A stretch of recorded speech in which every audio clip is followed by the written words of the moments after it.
सूरत room आयत number 29 से आयत नंबर 53।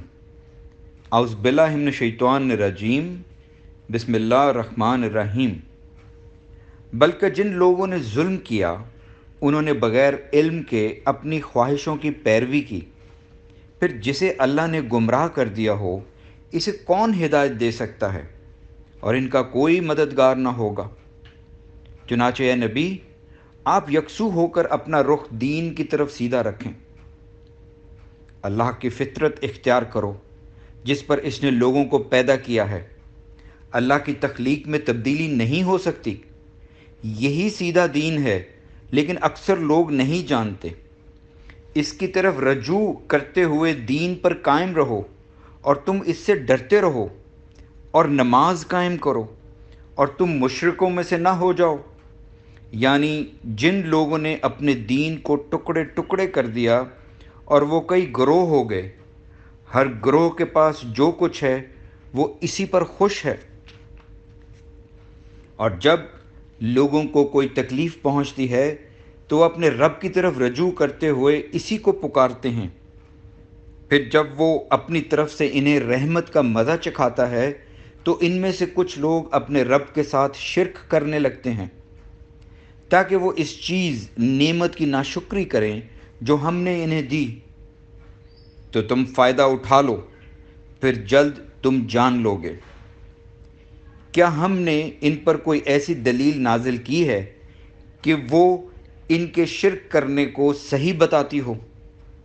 और जब हम लोगों को अपनी रहमत का मज़ा चखाते हैं तो वो इस पर खुश होते हैं, और अगर इनके हाथों की आगे भेजी हुई कमाई की वजह से कोई मुसीबत इन्हें आ ले तो वो फ़ौरन नाउमीद हो जाते हैं।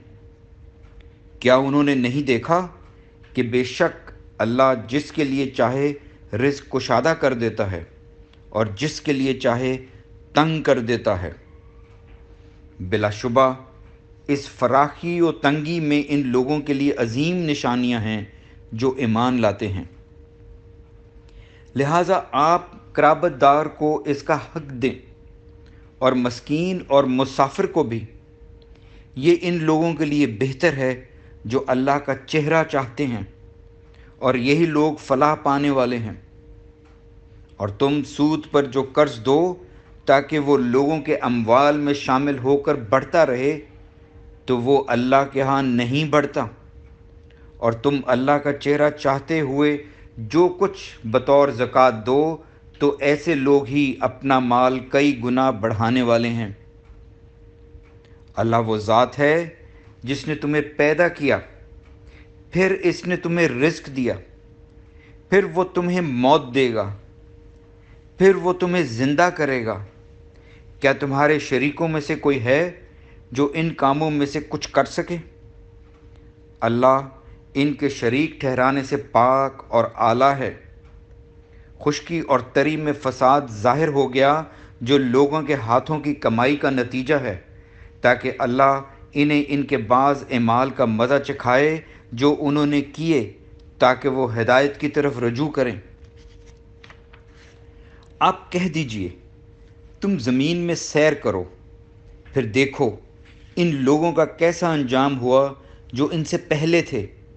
इनके अक्सर मुशरिक ही थे। आप अपना रुख दुरुस्त दीन की तरफ सीधा रखें, इससे पहले कि वो दिन आ जाए जो अल्लाह की तरफ से टलने वाला नहीं। इस दिन वो मोमिन और काफिर अलग अलग हो जाएंगे। जिस शख्स ने कुफ्र किया तो इसके कुफ्र का वबाल इसी पर होगा, और जिन्होंने नेक अमल किए तो वो अपने ही लिए राह हमवार कर रहे हैं, ताकि अल्लाह इन लोगों को अपने फ़ज़ल से जज़ा दे जो ईमान लाए और उन्होंने नेक अमल किए। बिलाशुबा अल्लाह काफिरों को पसंद नहीं करता, और इसकी निशानियों में से ये है कि वो बिशारत देने वाली हवाएं भेजता है, और ताकि वो तुम्हें अपनी रहमत का मज़ा चखाए, और ताकि इसके हुक्म से किश्तियाँ चलें, और ताकि तुम इसका फ़ज़ल तलाश करो, और ताकि तुम शुक्र करो। और बिलाशुबा हमने आपसे पहले कई रसूल इनकी कौमों की तरफ भेजे, پھر وہ ان کے پاس روشن دلائل لے کر آئے مگر انہوں نے انہیں جھٹلایا۔ پھر جن لوگوں نے جرم کیے تھے ہم نے ان سے انتقام لیا، اور مومنوں کی مدد کرنا ہم پر لازم ہے۔ اللہ وہ ذات ہے جو ہوائیں بھیجتا ہے، پھر وہ بادل اٹھاتی ہیں، پھر اللہ اسے آسمان میں جس طرح چاہتا ہے پھیلاتا ہے، اور وہ اسے ٹکڑے ٹکڑے کر دیتا ہے۔